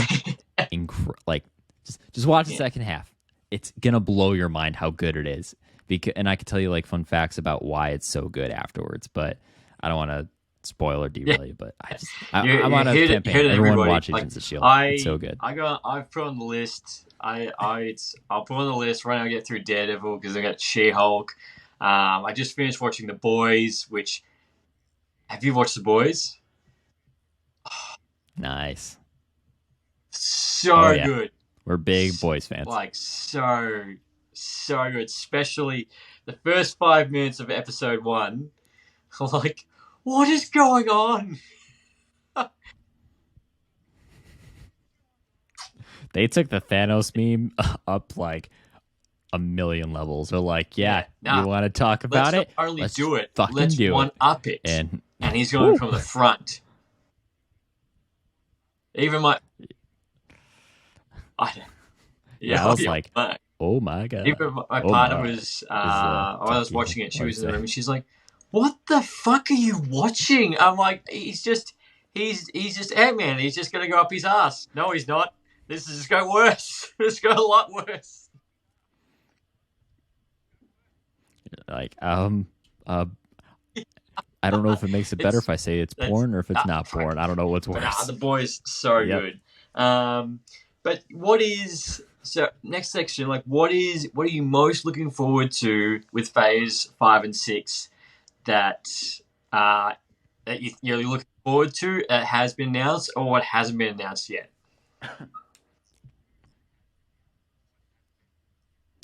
Yeah, so it kind of ties into one of the last predictions I had with D23. Do you recall all those right before? It was the night before the Marvel Saturday panel. All those trademark lists of film titles. People were like, "Oh, they're comics, guys. They're just comics. They're comics." And I got in a Instagram comment war with some douche, and then someone responded the day after like, "Hey, buddy, you want to edit your comment?" to like the guy who was telling me I'm wrong. It was fun. A couple of those movies that weren't announced because everything was pretty much spot on, like Captain America, New World Order. Some of the other ones I don't recall, but 2 of them was like Celestials, end of Yes. whatever the Celestial one, but also the Shang-Chi.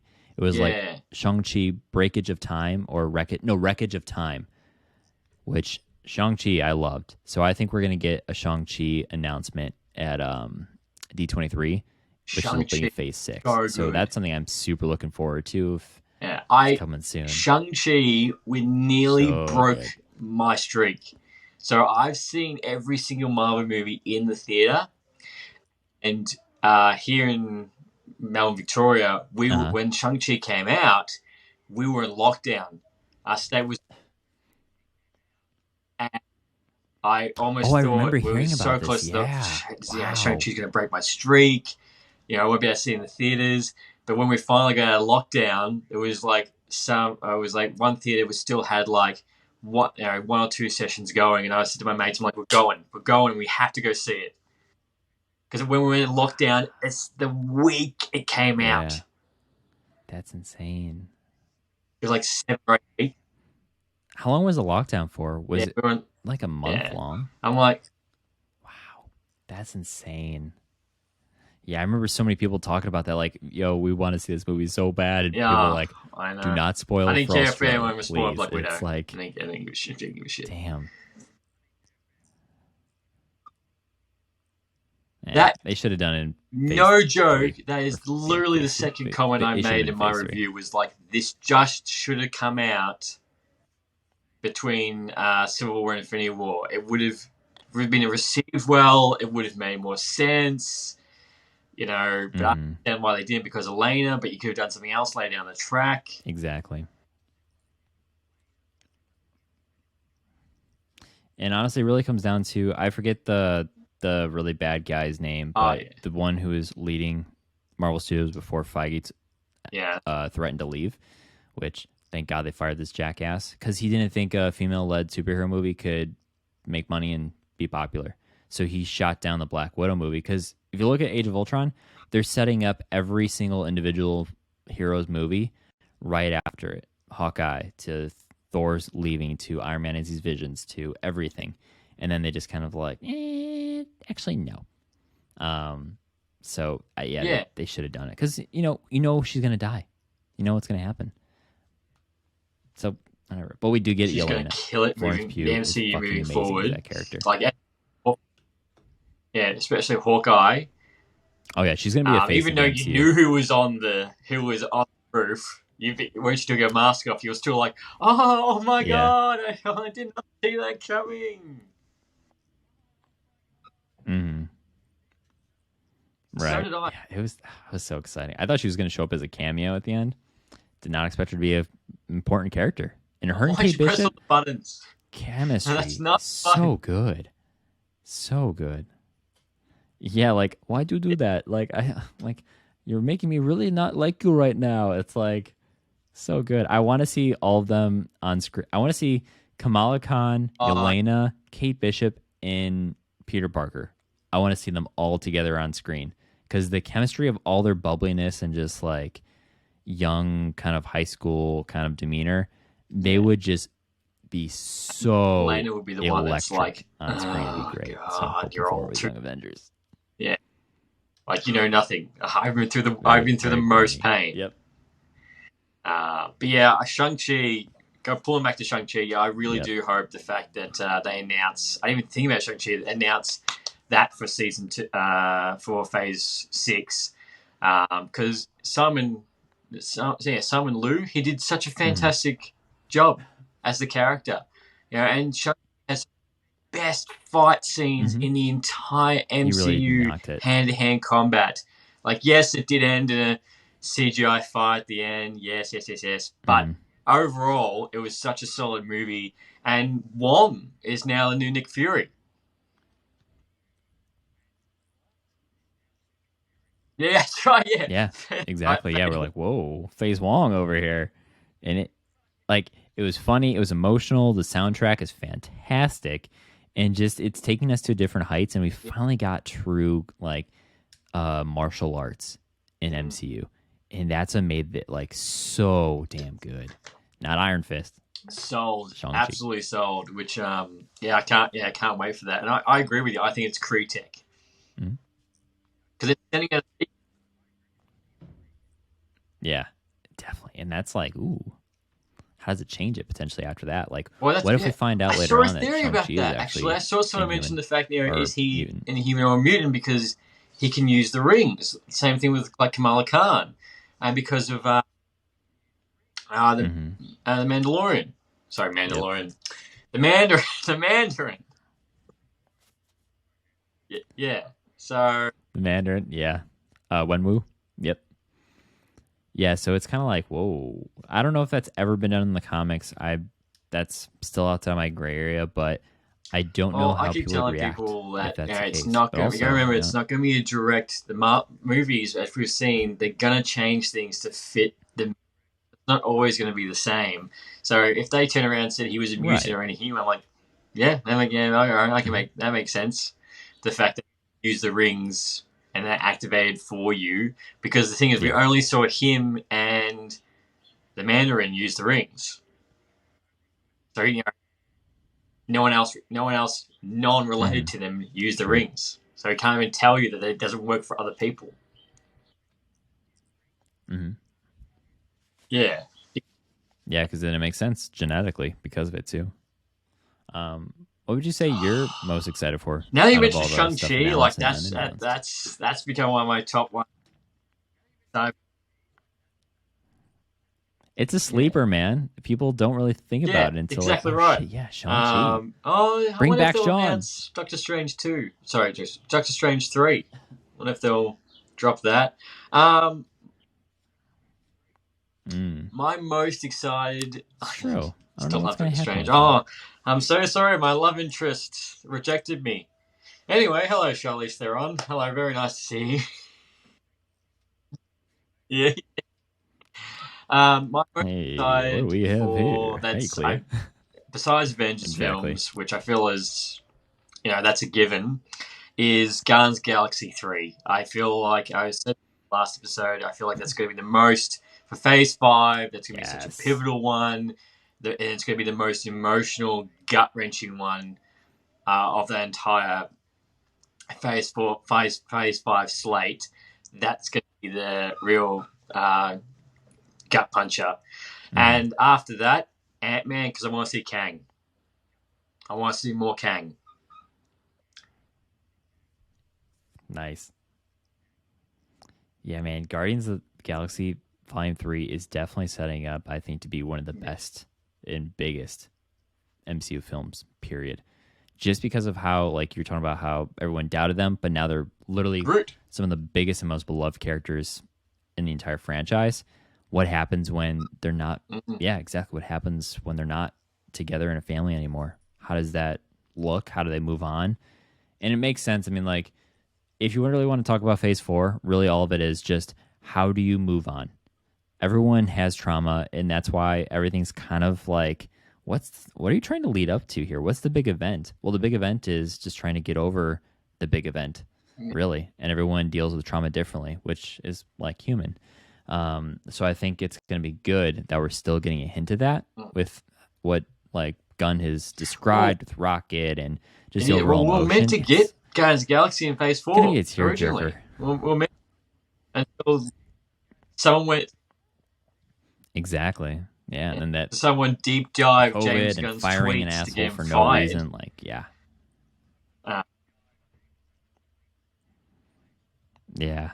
Something he apologized for even years before. And then Disney was like, yeah, no. And then Feige was like, the fuck you're not.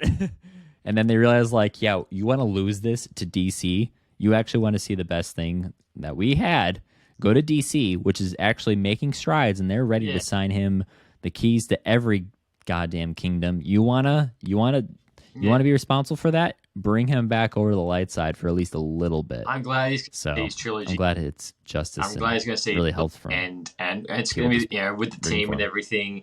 Exactly. Yeah, when he got fired, I was like, no, it doesn't. It would any other person that came on to do Guardians of the Galaxy besides him would have, because you would have known by the cast and you would have known that it wouldn't have been as emotional. But yeah, I'm glad we're getting Guardians of the Galaxy early too. I think it's May. I think May we get it. May or June we get it. Because I know Ant-Man's in Feb.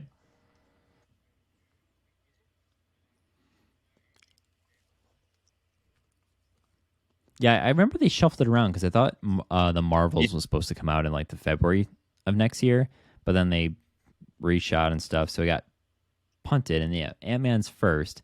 So is it Ant-Man, Guardians, then the Marvels? Guardians Or is it Galaxy the Marvels, release date. I can't remember. May the 5th. Nah. Thank God. Okay, cool. Yeah, because I don't want to wait till winter or fall for that one. No, I can't. I want I got that the release as soon as date for possible. Captain Marvel. But yeah, I think that's after that. Yeah. No, I think we're getting 4. We only have 3 movies we've got next year, Blade. right? Or is it 4? Blade's next year, is it? Yeah, Blade's. I forget what the 4th movie might be. Blade is just going to be fucking tits, man. It's gonna be... Nice. I still have yet to see the Blade movie. First 2. So that's on my list. First 2, take away the terrible CGI with the time. Wesley Snipes. So good. Just the action, the acting, even the soundtrack is just so good. And I think the second one's got Ron Perlman in it as playing one of the bad guys. Nice. And yeah, Ryan Reynolds is in the third one. But I was like, you need to watch Blade. At least one of them. He's gonna, knowing Marvel, that'd be so good. What they're gonna do with Blade is just gonna be so good, and we're gonna get the Black Knight because after the Internals, they'll probably announce, oh, you see it, Oswald, the guy spoiled it. Yep. I love Bat now as well, just because he doesn't have a filter sometimes. But yeah, I saw that. He's like, yeah, they announced they're going to do a second one, and Chloe Zhao's coming back, and they're like, no, they didn't. What? Yeah. Oh well, you know how he used to recast somebody. Shame. That's right. He's just a voice, anyways. Yep. You brought up how much you love The Boys, and then we were just talking about Blade. Have you heard the rumor about Anthony Starr so good. potentially being Dracula? Oh man, I don't know if it's Boss Logic maybe, because he's really good at doing I don't know how he does it so quick. Like fan renditions of him as like an actual vampire. Him as the villain against Blade. I see it now. Would be Give him the teeth. He would nail it absolutely, knowing that you're going up against the bad guy for the Blade movie is being played by one of the biggest recent villains in TV show that everybody hates and loves. Until he realizes that he's in the Milky Way galaxy and he loses his shit. But Blade's just going to be, and right at the end too, which, speaking right at the end, what were your thoughts on the Black Panther trailer?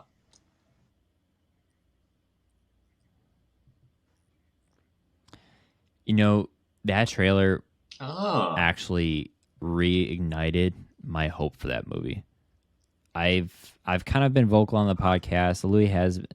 Both Louis and I have been kind of vocal about it, that like Wakanda Forever, even just, aside from all the challenges and issues that they deal with, haven't been excited for it because it's a damned if you do, damned if you don't situation. It's just exactly look at what happened when Carrie Fisher died. What do you do? Do you recast? Do you just write her off? What do you do? And I think they made one of the poorest decisions, honestly, because we all know she's gone. We know this footage is from The Force Awakens. We know it's fake. We know they're not doing it. It doesn't really honor her. Honestly, I'm sorry. They should have recast her or just killed her off in the credits or the opening crawl. Honestly. So with this, I'd argue is even bigger because it was so sudden. Literally no one knew except his immediate family. And then this was supposed to be one of the biggest characters in He a was going to leader in the be like forefront of the Marvel and the face. franchise, what do you do? Exactly. And I mean, you got to think about it too, like the cultural impact of what it meant to see someone who looks like you, who you haven't actually seen ever, take center stage and be a leader and inspirational to a new generation. Like, I remember going to see Black Panther for the first time, and just like the crowd, of course, just filled with the people who were bringing their family and everything. They were like, "We got to see this movie. We got to see this movie," for good reason. And it's like that a lot. A lot of that is all due just because of Ryan Coogler and especially Chadwick. That's the goal. So I mean, it's amazing what they pulled off. So how do you counter? Like, what do you do? Like, I do not envy anyone, especially Coogler, who had to put those pieces like completely shattered, broken, dusted, everything, glue it back together. So the trailer, amazing. Like, you want to talk about grief, like this is how you end your grief phase, because this is not only on screen and what's going on in the story, but this is something we've all been needing, especially after the last couple of years. This is how this is our therapy, and now let's move on and go on to the next adventure.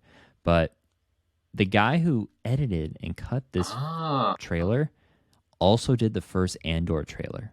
Yeah, it really was. And the first Andor trailer was also like fantastic.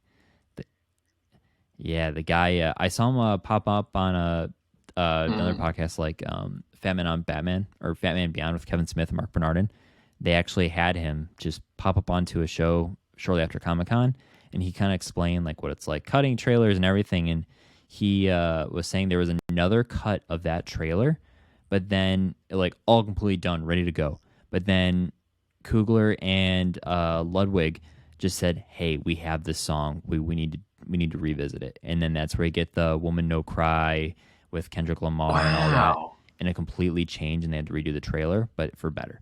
So, yeah, that originally wasn't what they were going to release until last minute. They're like, "We need to redo this." It does, and if you it listen, was everything. That trailer definitely gives a lot of. All I wanted in a trailer for Black Panther, I didn't need anything else. I didn't want any more tidbits. I just wanted to see everything that we saw in there, because it's not only do you have to make a movie where you have to explain why characters died in between two movies with no footage, and at the same time progress the story of the MCU, and also set up who's going to be Black Panther moving forward, and also introduce Namor.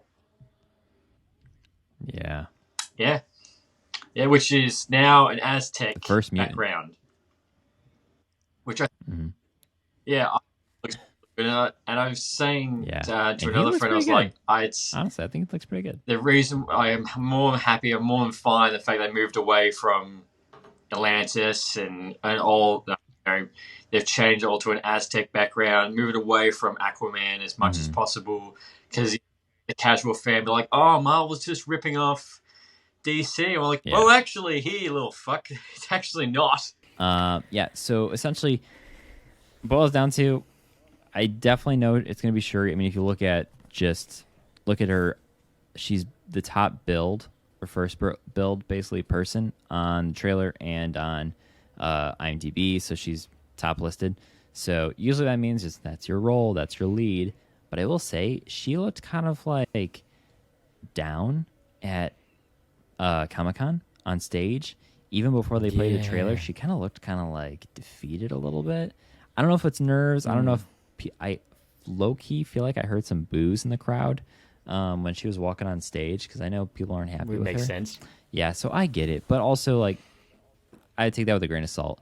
I think she's going to be Black Panther, 100% without a doubt.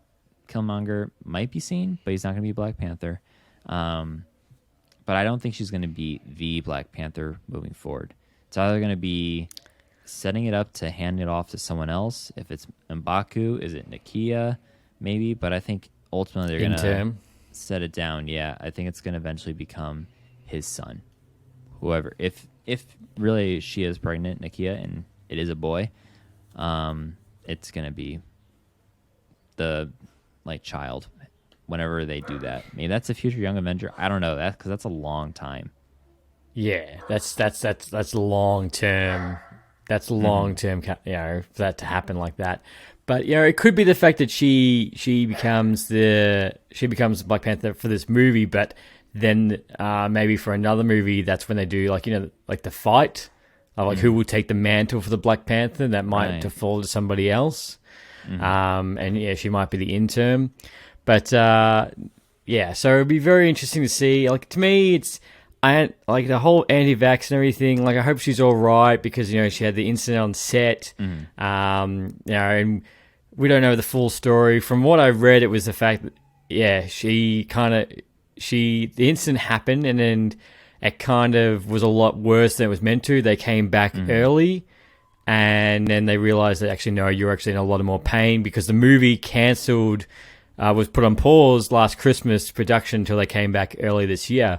But it's going to be very interesting to see who's going to be wearing that suit. And I have no doubt that, for us, as soon as we jump on Instagram, people are like, "Oh, I told you this whole time who it was going to be." Yeah. I'm like, right. Well, no, you didn't. You said it was going to be somebody else. Like when, I like to see Soups on TikTok, or one of them, they get ripped instantly. They get ripped so bad when they make a prediction like that. Yeah. But look, Devin, I want to say thank you so much for your time with today's episode. It's been a pleasure talking to you, going all these topics. I think we clocked in about an hour and 50 minutes. Besides, no one asked why my camera is slightly different. That's another story for another day. But no, thank you very much for your time. And I can't wait to have you and your co-host back on the show for all three of us talking. And guys, you need to go follow his podcast. They're absolutely smashing it. The merch store, you need to grab their merch. They're doing fantastic, especially over the next few months and year with phase 5 and 6 being at the forefront.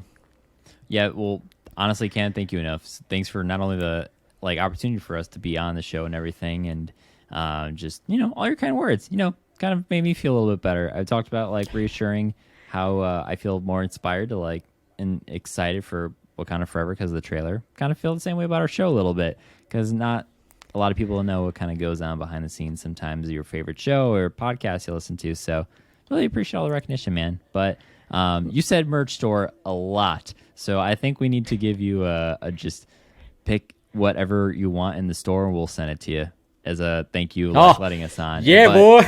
I want one of those cool ass hoodies or hats in return. I want a lights camera rant. I want easily done. Easily done. Heck yeah. Yeah. Down for that. Actually, just shipped out some international merch just yesterday or the day before. So I'm more than happy to send more out. 100% happy to more send out. Yeah, go check out his happy to do a store. trade. Yeah. What are you doing? Sorry? Go check it out. Go check out his store. Oh. Buy it all. Buy it out. But yeah, thanks again so much, man. We'd love to have you on our show immediately whenever we can. Sync up with our time zones again. Done. But thanks again. Yeah.